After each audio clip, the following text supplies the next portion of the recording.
पुरस्कून जंगल में, जहाँ सोना नाम की एक परी रहती थी। उसकी नर्म व नाजक पर जो सुबह के रंगों में चमकती थीं। सोना का तजस्सुस बेहद था, जिसकी वजह से वो अपने जंगल के हर गोशे का पता लगाना चाहती थी।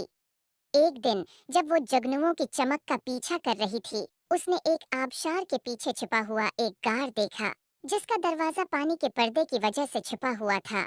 इसका दिल खुशी से धड़कने लगा और बगैर कुछ सोचे समझे वो गार में दाखिल हो गई। गार की दीवारें चमकदार क्रिस्टल्स से भरी हुई थीं, जो रोशनी की किरणों को मुनाकिस कर रही थीं।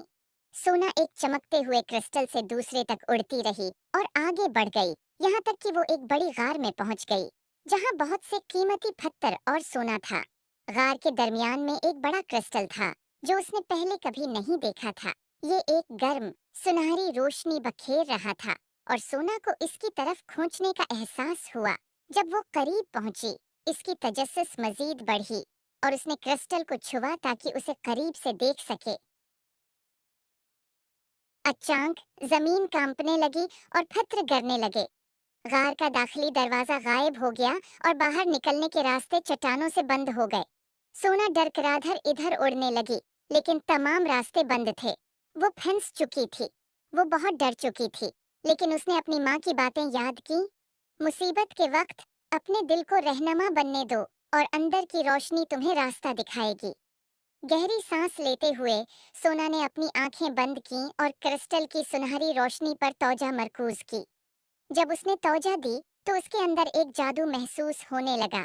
क्रिस्टल की रोशनी ज्यादा तेज हो गई और एक चिड़िया बाहर आई जो सोना को बाहर का रास्ता दिखाने लगी। और से सूरज की रोशनी की एक किरण दिखाई दी। सोना का दिल उम्मीद से भर गया। नए अज़्म के साथ वो रोशनी की तरफ उड़ी और गार से बाहर निकल आई।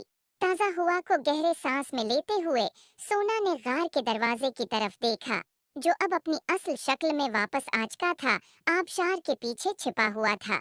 उसने महसूस किया कि वो क्रिस्टल उसके हाथ में है। सोना ने आसमान की तरफ उड़ान भरी।